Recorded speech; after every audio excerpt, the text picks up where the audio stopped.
Сегодня я гуляю и размышляю, как обычно, о судьбах искусства, о судьбе художника, тех проблемах, с которыми мы сталкиваемся.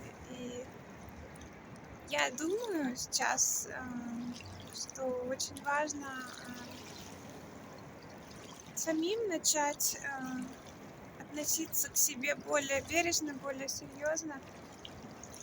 И вот то, что я говорила в одном из видео предыдущих про уверенность в себе, про продажи, а, я имела в виду в том, что очень часто мы теряем уверенность в себе изначальную, которая у нас была с детства. Потому что, вот смотрите, ребенок рисует, да, 5-летний, 6-летний.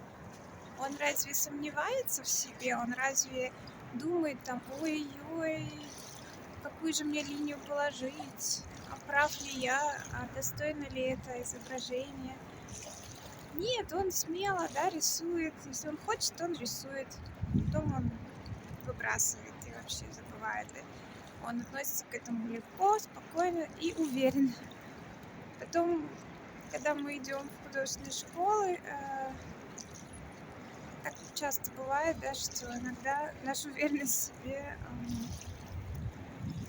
как-то вот принижают.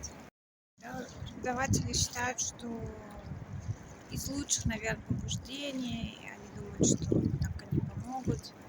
Они начинают человека критиковать, да, говорить, что все не так, все не то, все плохо.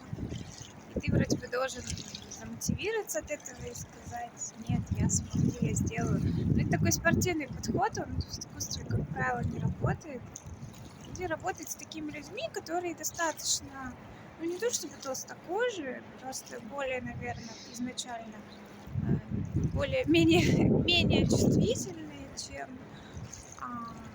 другие. А есть те, которых может это задеть очень сильно, и человек скорее опускает руки, чем либо продолжает, но с такой вот, да, долей как бы неуверенности и сомнений в себе. И поэтому почему я говорила о продажах? Потому что сейчас я думаю, что это одна из вещей, которые действительно помогают человеку вернуть себе обратно эту уверенность. Это не единственное, да, чем можно эту уверенность, естественно, себе вернуть.